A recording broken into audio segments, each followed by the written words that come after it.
Senhor direcione e abençoe as pessoas que aqui também vierem trabalhar, tá? Quero convidar você a abrir sua Bíblia no Evangelho de Mateus, no seu capítulo 6. Nós vamos ler a partir do versículo 25 até o 34. Você é uma pessoa ansiosa? Já perguntei isso, né? Mas de novo, pastor. Estou ficando até meio ansioso com esse monte de pergunta. Esse texto, ele faz parte do Sermão do Monte, onde Jesus está nos falando sobre a confiança nele. Na Bíblia que é a revista atualizada, ela tem por título Ansiosa Solicitude pela Vida, e tem um correlato no Evangelho de Lucas, capítulo 12, dos versos 22 a 31, mas hoje nós vamos ler. Vamos ficar aqui com Mateus. Vamos falar um pouquinho sobre como vencer a ansiedade em Cristo Jesus. Vamos entender um pouco sobre o que é a ansiedade, quais são as suas causas e qual a solução que Deus nos dá para que vençamos a ansiedade, esse mal que tanto nos faz mal. Mateus 6, de 25 a 34, o texto das Escrituras nos diz o seguinte: Por isso vos digo, não andeis ansiosos pela vossa vida, quanto ao que haveis de comer ou beber, nem pelo vosso corpo, quanto ao que haveis de vestir. Não é a vida mais do que o alimento e o corpo mais do que as vestes? Observai as aves dos céus. Não semeiam, não colhem, nem ajuntam em celeiros. Contudo, vosso Pai Celeste as sustenta. Porventura não valeis vós muito mais do que as aves? Qual de vós, por ansioso que esteja, pode acrescentar um côvado ao custo de sua vida? E por que andais ansiosos quanto ao vestuário? Considerai como crescem os lírios do campo. Eles não trabalham nem fiam. Eu, contudo, vos afirmo que nem Salomão, em toda a sua glória, se vestiu como qualquer deles. Ora, se Deus veste assim a erva do campo, que hoje existe e amanhã é lançada no forno, quanto mais a vós outros, homens de pequena fé. Portanto, não vos inquieteis, dizendo, que comeremos, que beberemos, ou com que nos vestiremos, porque os gentios é que procuram todas estas coisas, pois vosso Pai Celeste sabe que necessitais de todas elas. Buscai, pois, em primeiro lugar o seu reino e a sua justiça, e todas estas coisas vos serão acrescentadas. Portanto, não vos inquieteis com o dia de amanhã, pois o amanhã trará os seus cuidados. Basta ao dia o seu próprio mal. Até aqui. Vamos orar mais uma vez? Te louvamos, Deus, porque o Senhor nos dá a oportunidade de abrirmos a Tua palavra, estudarmos as Escrituras, Senhor. Nós queremos lhe pedir que nessa noite, assim como nós já cantamos, já lemos as Escrituras também, e já lemos agora mais uma vez, que o Senhor nos ensine a lidar com a ansiedade e a lançá-la nas Tuas mãos. Que o Senhor nessa noite fale conosco, que o Senhor fale a nossa mente, fale ao nosso coração, e que o Senhor proporcione aquelas mudanças que só o Seu Espírito pode fazer nas nossas vidas. Nós estamos abertos, Senhor, e precisamos desse agito, Senhor, para que o nosso coração encontre paz e sossego na Tua presença, pois é o único lugar onde nós conseguimos descansar. É assim que nós oramos em Cristo Jesus. Amém e amém. Há muitos anos atrás, mas há muitos anos atrás, eu li uma tirinha em um daqueles... Hoje eu acho que nem tem mais. Antigamente tinha aqueles... tipo revistinhas, jornais de propaganda. As pessoas iam no comércio da cidade e coletavam propaganda e faziam pequenas revistinhas com a propaganda, e ali no meio eles colocavam histórias. Até eu cheguei a escrever para alguns desses, devocionais e tudo mais. E há muito tempo atrás eu li uma história em um desses jornaletes que entregava-se no comércio há muito tempo atrás, que me chamou muito a atenção. Era a história de um rapaz, um alpinista, que resolveu fazer uma grande aventura, a maior aventura da sua época. E ele iria subir o monte mais elevado da sua região e iria fazer essa aventura sozinho, porque até então ninguém tinha conseguido vencer aqueles obstáculos sozinhos. E ele preparou todo o seu equipamento, ele se exercitou, ele checou, fez um checklist de tudo aquilo que ele precisava levar, e de repente ele começou a subir a sua montanha. Ele se preparou, as pessoas estavam ali ao redor, muito famoso, e ele começou a subir a montanha. Passou um dia, 2 dias, uma semana, era uma caminhada longa, era uma subida árdua, até que então ele foi tomado no coração por vencer mais um recorde. Agora ele não queria mais subir sozinho, ele queria subir sozinho mais rápido do que todo mundo.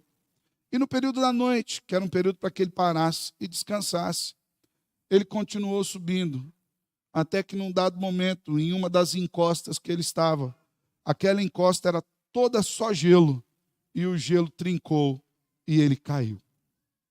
E enquanto ele caía, ia passando um filme da sua vida na sua frente.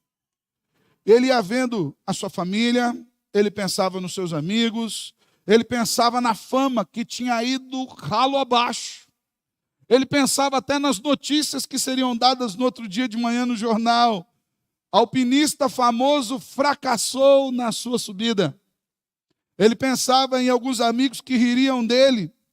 Mas nesses pensamentos, e quando acontecem essas coisas conosco, parece que a vida passa com um filme muito rápido diante de nós. Ele falou: Senhor, se o Senhor me livrar dessa, eu nunca mais apronto uma dessas.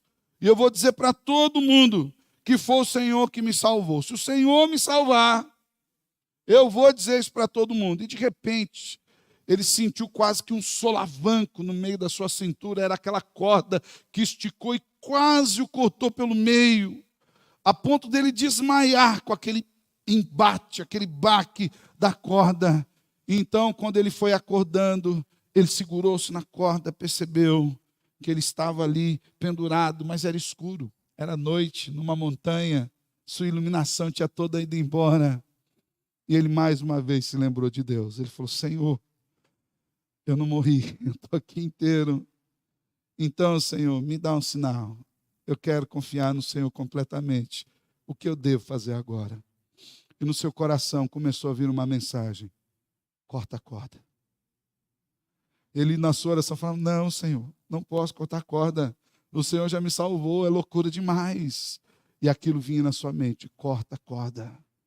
Ele: Senhor, eu preciso de um auxílio, eu preciso de uma ajuda. Corta a corda. E aquele homem não quis mais confiar. E ele estava amarrado naquela corda e ali ele ficou seguro. Amanheceu, as pessoas entraram em contato com aquele homem, não conseguiram entrar, não conseguiram falar, porque o rádio estava mudo, e subiu toda uma equipe atrás daquele alpinista. Algumas semanas depois, procurando na região, encontraram lá o homem, seguro na sua corda, a 20 centímetros do solo. Morreu ali, congelado, naquele lugar. Você tem facilidade de confiar em Deus? Você tem facilidade em abrir mão das coisas que supostamente te dão segurança? Das coisas que, segundo os seus olhos, são aquelas que te sustentam? Você tem facilidade em confiar em Deus, em ouvir a voz de Deus? Por exemplo, se Ele falar para você mudar de emprego, ou para você namorar ou não certa pessoa. Você tem facilidade de confiar em Deus com respeito às suas finanças, às suas amizades? Eu acredito que muitas vezes, na hora de nós tomarmos decisões, onde depende de uma confiança constante em Deus, nós tenhamos o costume de não confiarmos plenamente nele. É como se a palavra de Deus valesse para nós apenas para ambientes como esse aqui, um ambiente de culto, um ambiente supostamente aos nossos olhos, um ambiente seguro, um ambiente sem preocupações, mas quando nós estamos lá fora, é como se saíssemos porta afora ao domingo e deixássemos Deus aqui para voltar a visitar Ele só domingo que vem. É como se toda a proteção, se tudo aquilo que cantamos aqui sobre o descanso em Deus, sobre renovarmos a mente e coração em Cristo Jesus, se os textos lidos, as orações feitas, as mensagens pregadas, elas tivessem efeito só aqui dentro. E elas promovessem em nós uma espécie de catarse espiritual, que até mesmo nos animasse e deixasse a gente mais ativo, mas que não vale lá para fora. Vale aqui para dentro. Vale para levantar a mão, para dizer um glória a Deus, para dar uma aleluia, mas não vale necessariamente para a vida prática. Você tem o costume de confiar em Deus de maneira prática? Você tem capacidade ou você tem disposição de cortar a corda da confiança própria? De cortar a corda que te prende ao sustento que você imagina que possa vir apenas pelas suas mãos?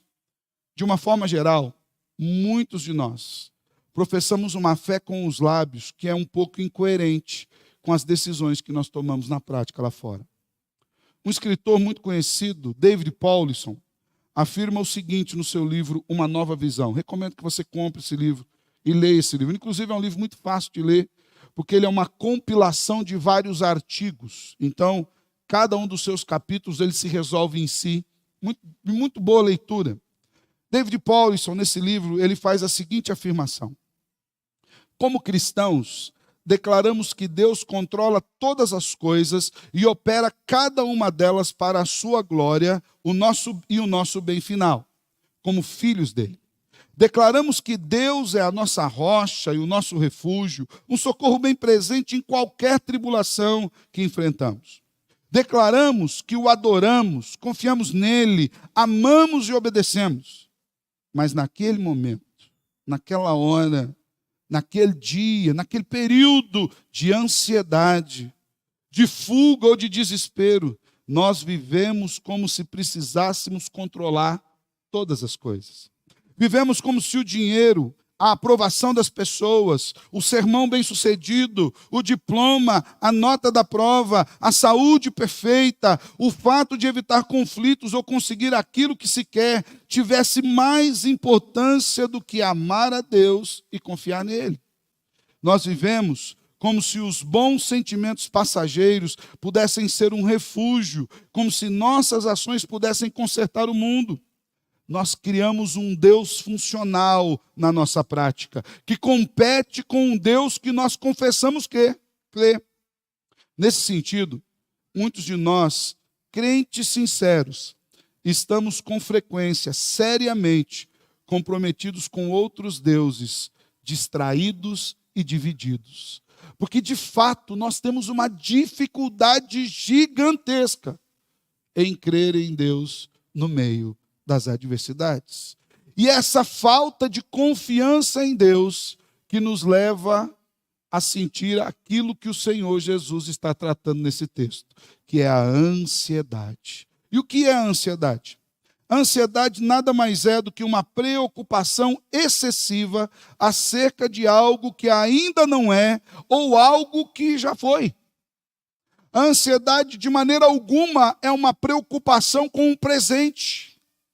E veja bem, a ansiedade é uma das marcas do ser humano caído. Por que somos ansiosos? Porque somos finitos.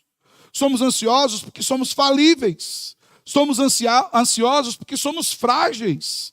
Somos ansiosos porque envelhecemos. Somos ansiosos porque adoecemos. Somos ansiosos porque temos caristias. Somos ansiosos porque morremos. Somos ansiosos porque não conseguimos controlar as coisas como nós imaginaríamos que elas devessem ser controladas. Somos ansiosos porque temos uma dificuldade de crer que Deus controla aquilo que nós não podemos controlar.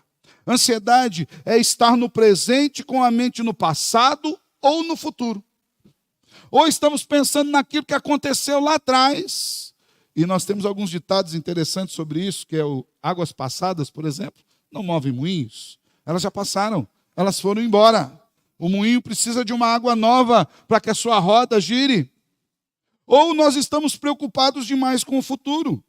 Ansiedade é a preocupação que afeta a qualidade da nossa vida no presente, sem que nós estejamos preocupados ou capacitados para lidar com as coisas do nosso presente.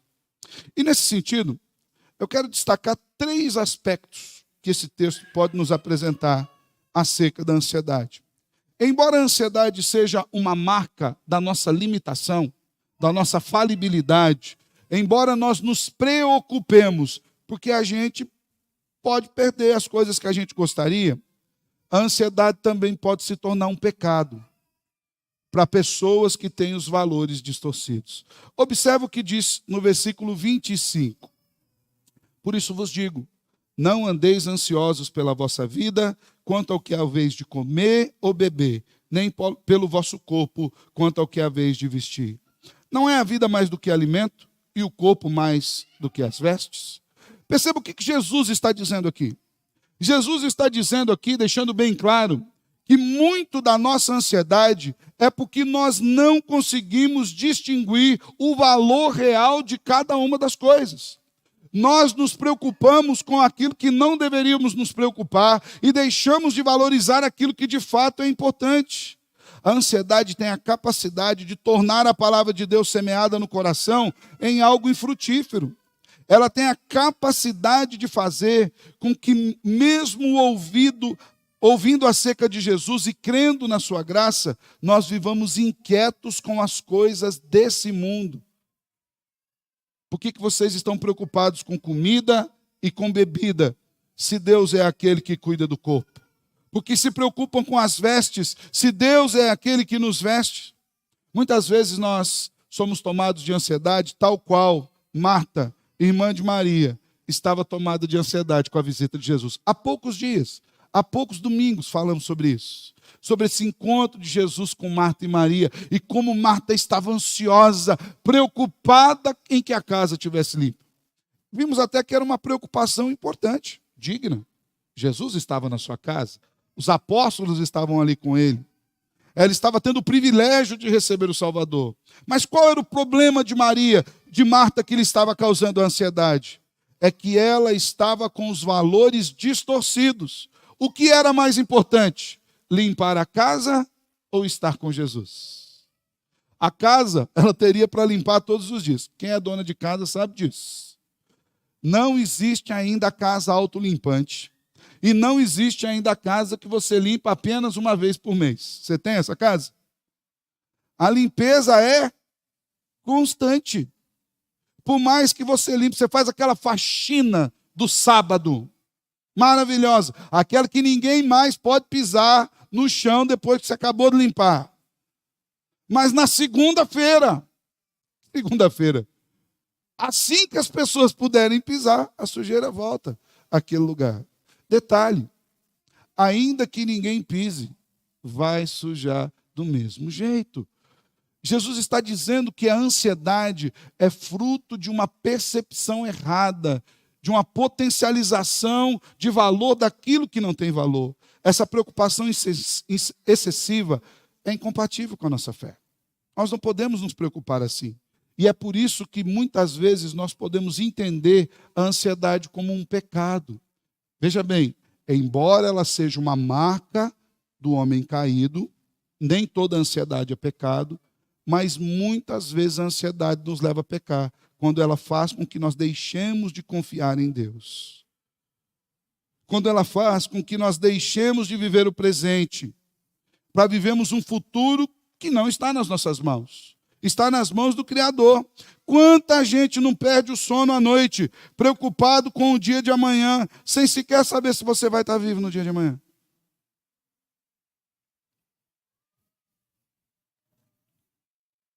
Eu sempre uso alguns exemplos de mortes furtivas, né?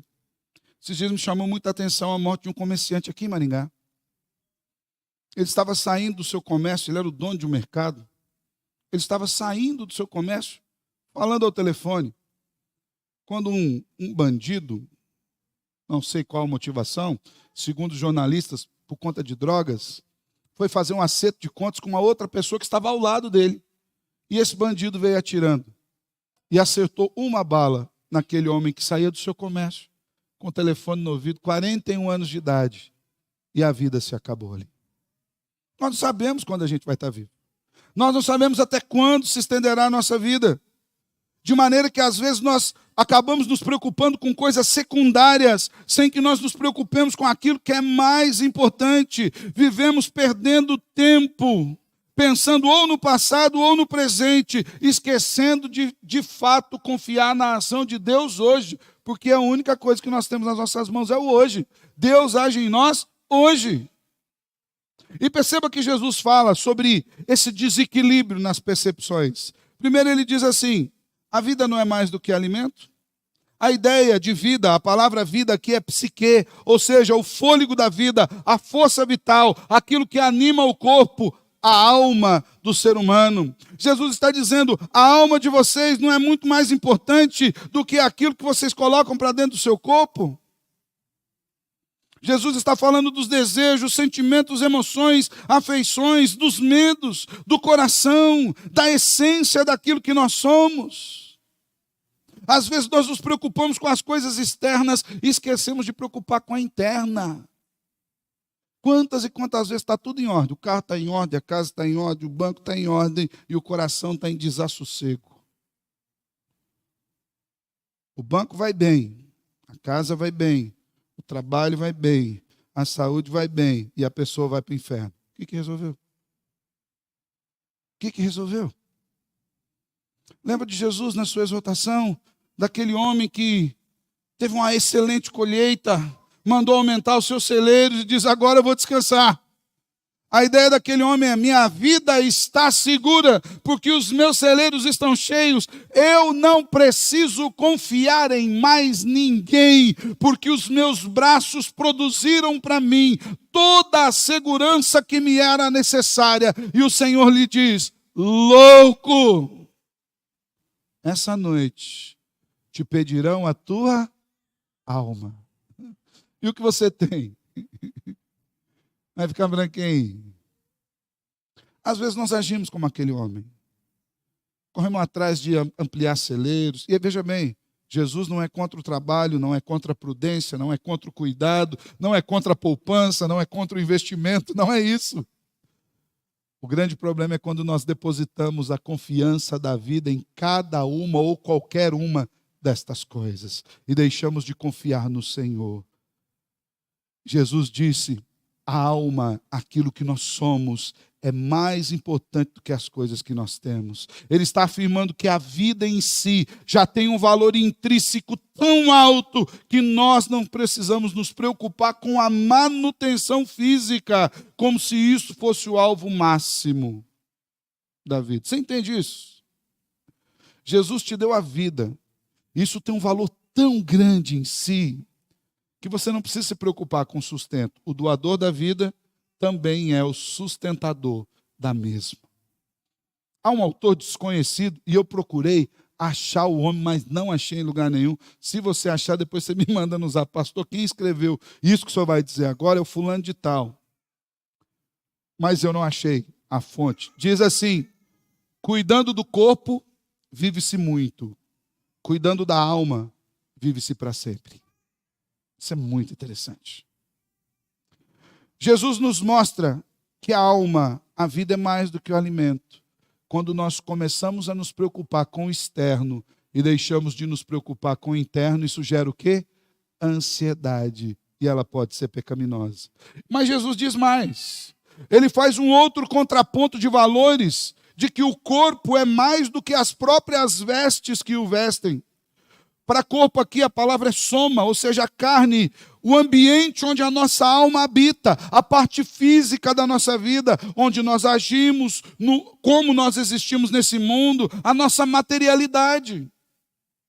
Jesus está deixando bem claro: quando eu estou falando de vocês, eu estou falando da completude, do que tem por dentro e do que tem por fora. Ora, se aquilo que tem por fora é o habitáculo daquilo que tem por dentro da sua alma, Jesus também não iria cuidar?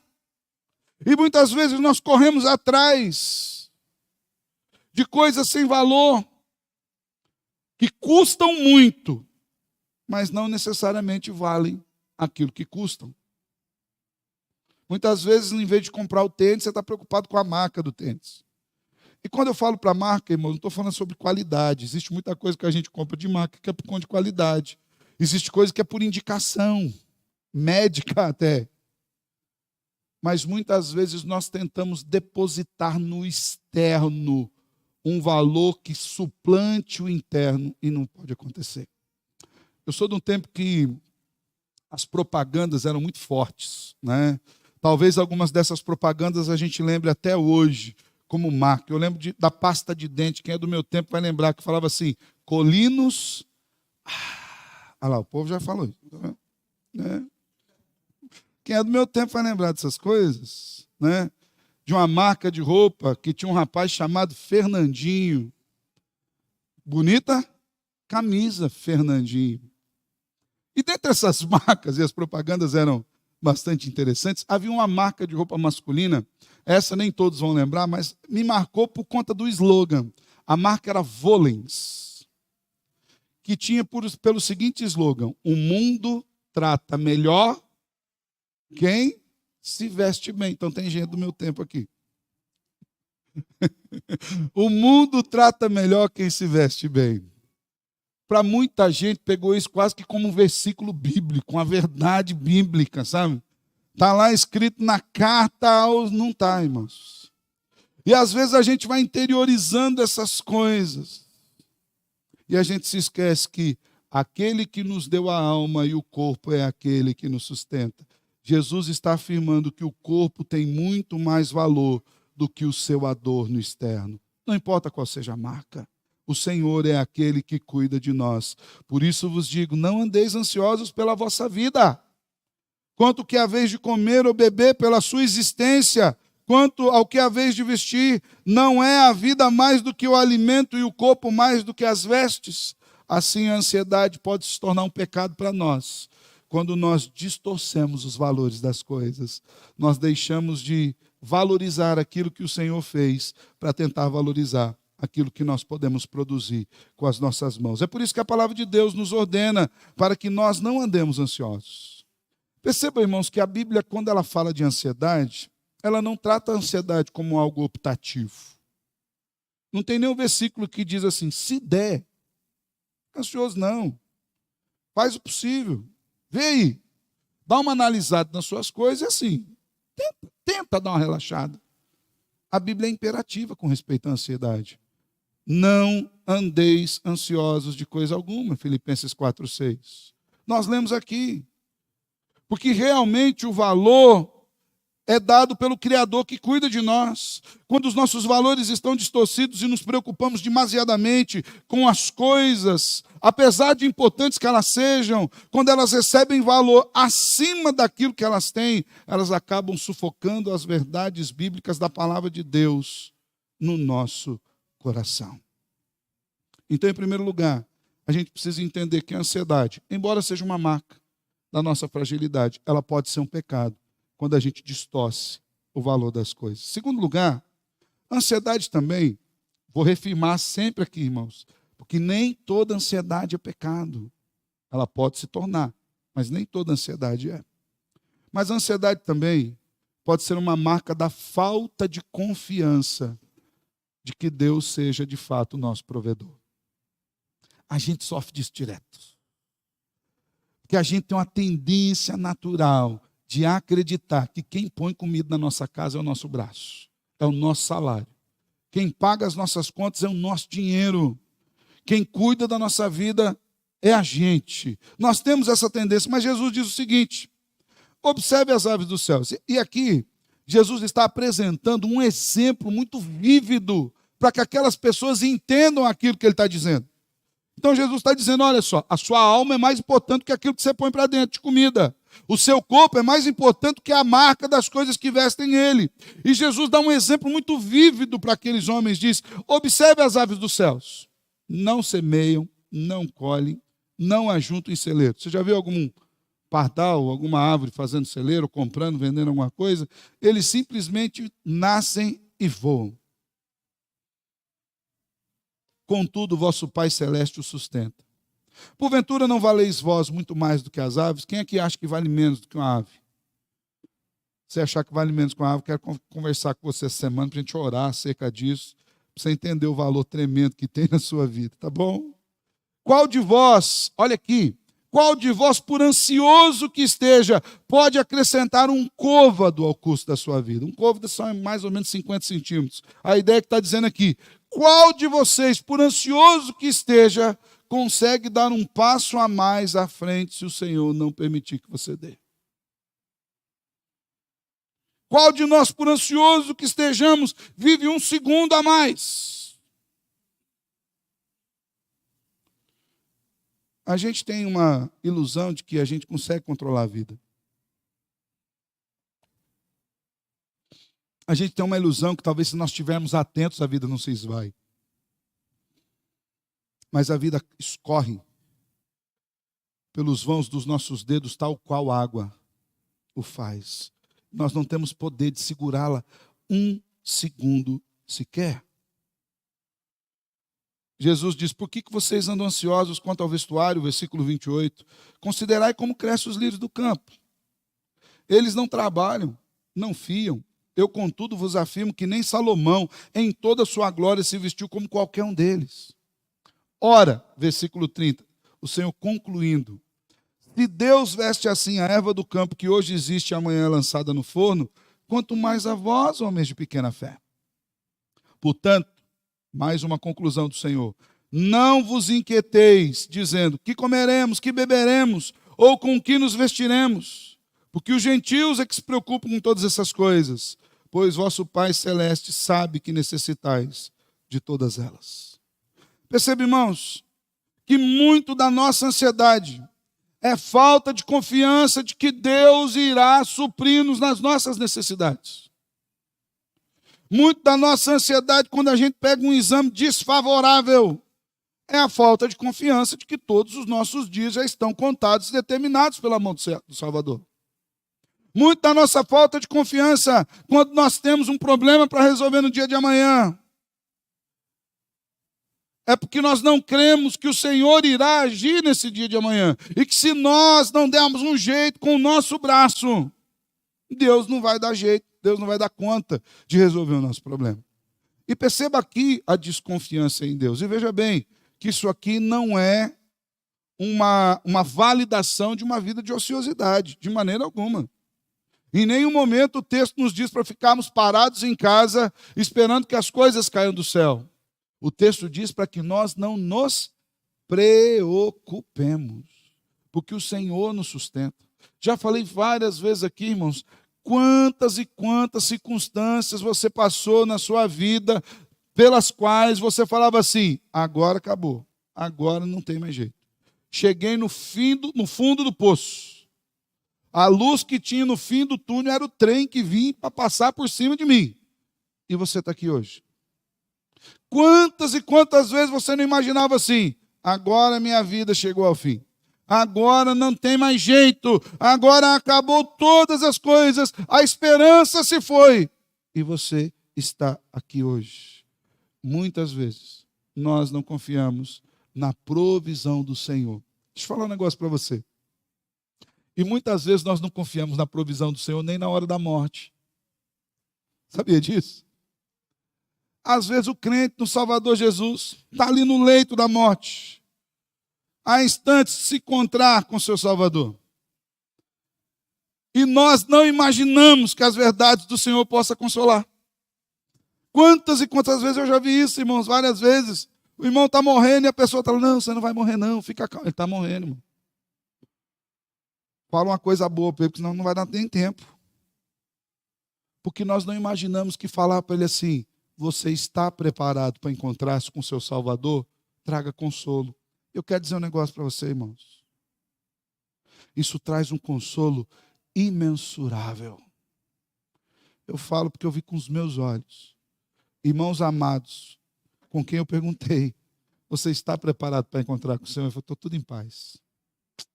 100%. Mas a gente não acredita nessa provisão de Deus. Se a gente não acredita que Deus pode providenciar as coisas aqui, quanto mais no céu. Tem muito crente que tem um medo doido de morrer, porque ele fala assim: pastor, o céu é bom, mas eu só não sei se ele existe. Vai que, né, pastor? Vai que, né?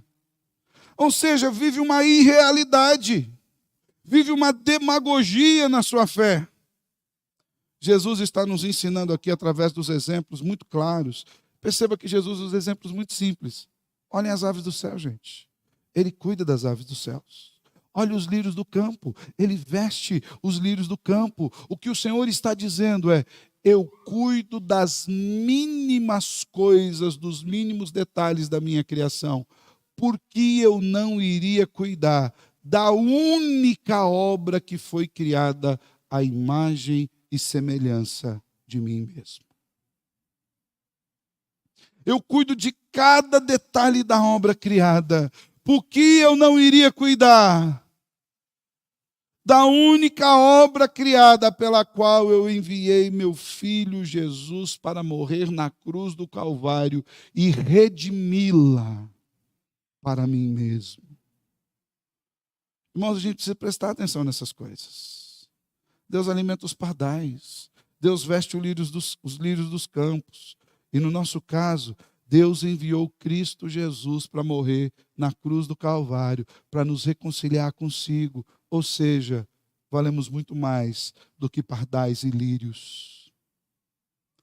Sobre nós foi derramado graça abundante, de maneira que a ansiedade é inútil.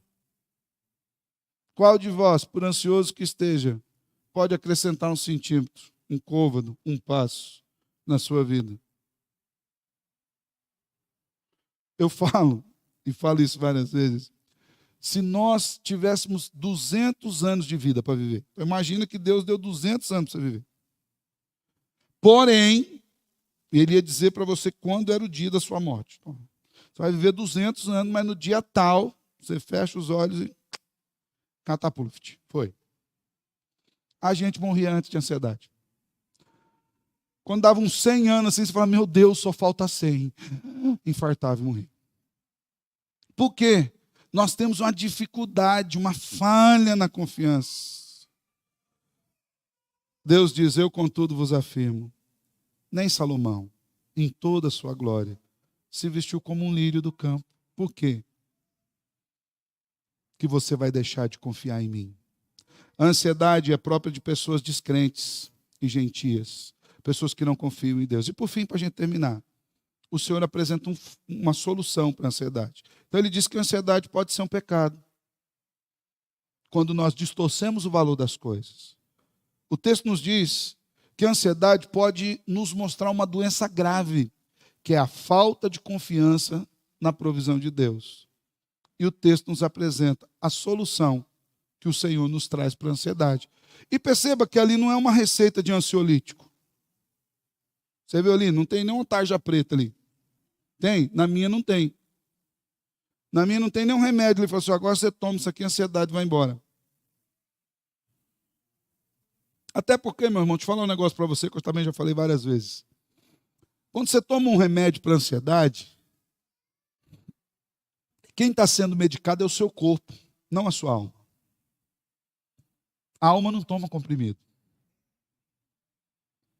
Você não está conseguindo dormir, você toma um remédio que ele vai te desligar. É mais ou menos como se alguém chegasse lá no disjuntor de energia e remédio faz isso. Somos contra remédio? Não somos inimigos de remédio. Muito pelo contrário. Remédio é um agente da graça comum do Salvador. Quantas vezes você não está nem conseguindo orar de ansioso, você toma um remédio, pelo menos acalma, mas você tem que tratar da ansiedade, você tem que ir lá. Por quê? Porque a alma não toma comprimido. O ansiolítico ele não está tratando da causa. Ele está tratando do quê? Do efeito. Então, eu estou ansioso, não consigo dormir. Passa uma noite, 2 noites, você não consegue trabalhar mais, porque você põe a cabeça no travesseiro e aquele negócio fala assim, eu preciso dormir.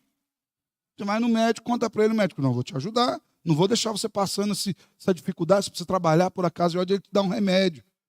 Aí você faz o quê? Toma um remédio e desliga. Muitas vezes o médico dá 2. Eu lembro que um tempo a Paty teve que tomar, estava passando por uma crise de ansiedade, depressão, e era hormonal até, mas ela tinha que tomar 2 remédios. O médico falou, tá vendo esses 2 remédios aqui?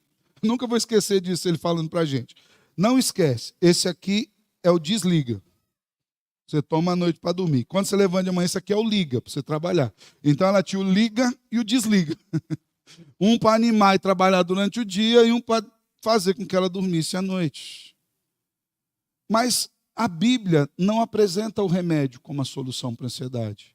Ela diz que a solução para a ansiedade é buscar a Deus, colocar o foco da nossa vida em Deus.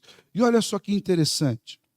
O Senhor vem nos dizendo aqui no capítulo, a partir do versículo 31, fala, não vos inquieteis, dizendo, que vamos comer, que vamos beber, ou com que vamos vestir, que os gentios que se preocupam com essas coisas. E ele apresenta aqui, a reboque, o antídoto. Buscai, pois, em primeiro lugar, o reino de Deus e a justiça de Deus, e todas as demais coisas vão ser acrescentadas.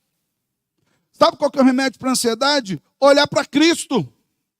O remédio para a ansiedade é confiar em Deus. É olhar para a obra da cruz e perceber o amor do Senhor ali naquele lugar.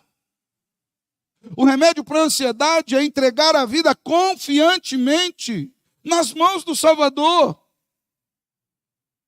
O remédio para a ansiedade não é ter uma poupança maior, não é ter um carro melhor, morar num bairro melhor, ou passar no curso na faculdade que você queria. O remédio para a ansiedade é olhar para o Salvador e ver nele o nosso valor, a nossa identidade. Buscai, pois, em primeiro lugar, o reino e a justiça de Deus. Se você tem uma Bíblia de Genebra, vai estar lá no rodapé dela, lá no comentário.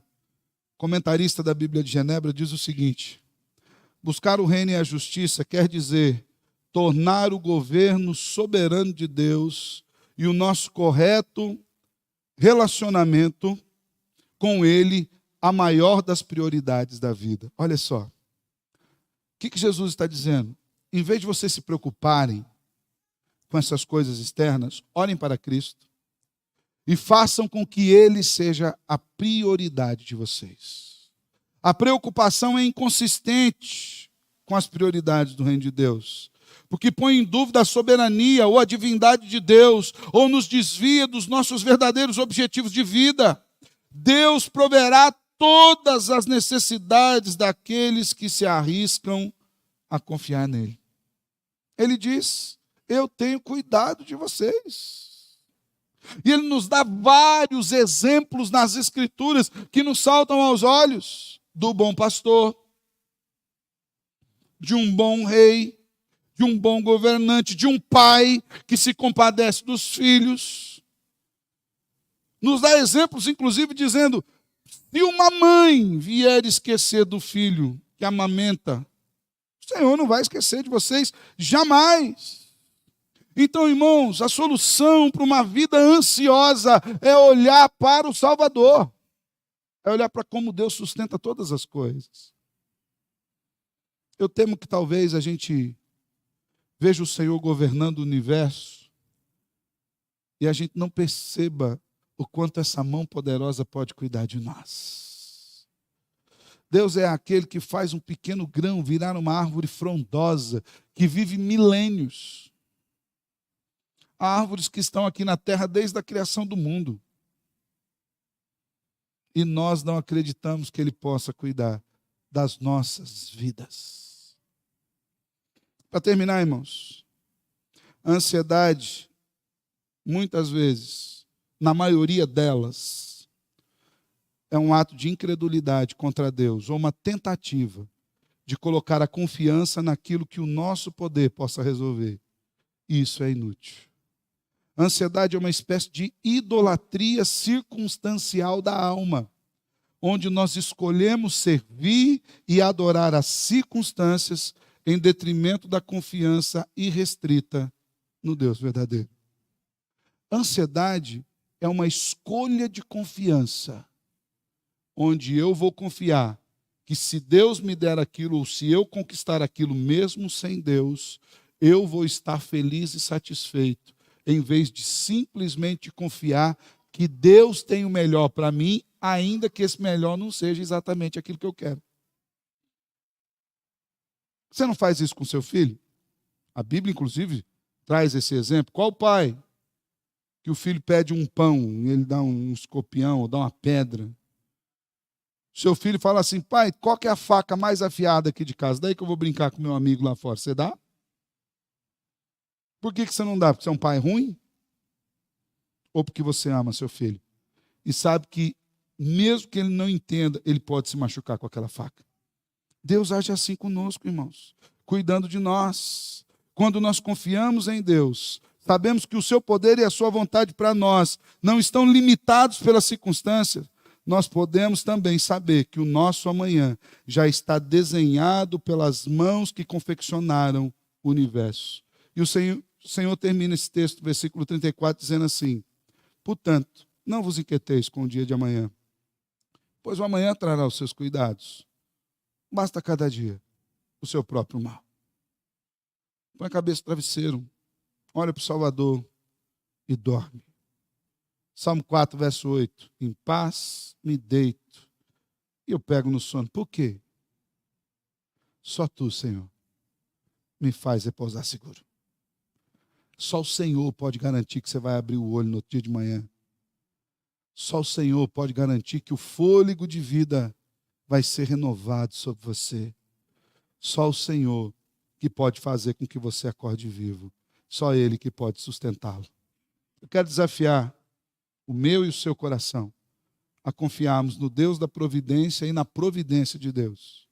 Quero nos desafiar a descansarmos a alma no Senhor, a crer que o mesmo Deus que enviou seu Filho para morrer na cruz em nosso lugar, aquele que não poupou o seu próprio Filho, antes por todos nós o entregou, porventura nos dará graciosamente com Ele todas as coisas. Embora Paulo esteja perguntando aqui, eu estou afirmando para você, Romanos 8, 32. Que nós possamos lançar sobre o Senhor toda a nossa ansiedade. Que nós possamos reordenar a nossa vida em Cristo, confiando nele todos os nossos cuidados, hoje e sempre, para a glória de Jesus. Amém? Feche seus olhos, quero orar com você.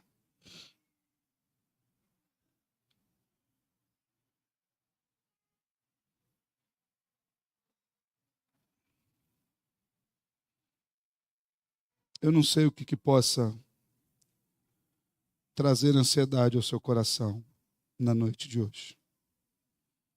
Talvez você esteja aqui preocupado demais com o resultado da eleição. Talvez você esteja preocupado demais com o seu futuro, a sua vida. Talvez você esteja aqui preocupado com o resultado de exame a pegar, com o trabalho que você precisa. Embora cada uma dessas coisas seja importante, existe algo mais importante acima de todas elas, que pode lhe trazer paz. O Senhor cuida de você. O tempo todo o Senhor cuida de você. Que você possa levar para Ele a sua ansiedade. Que você possa depositar nas suas mãos toda a sua confiança. Ele é aquele que cuida dos pardais. Ele é aquele que veste os lírios do campo. Ele é aquele que tem os nossos dias contados nas suas mãos. Ele é aquele que determinou o tempo da nossa vida. Ele é aquele que nos sustenta o tempo todo. Descansa nele. Não tenha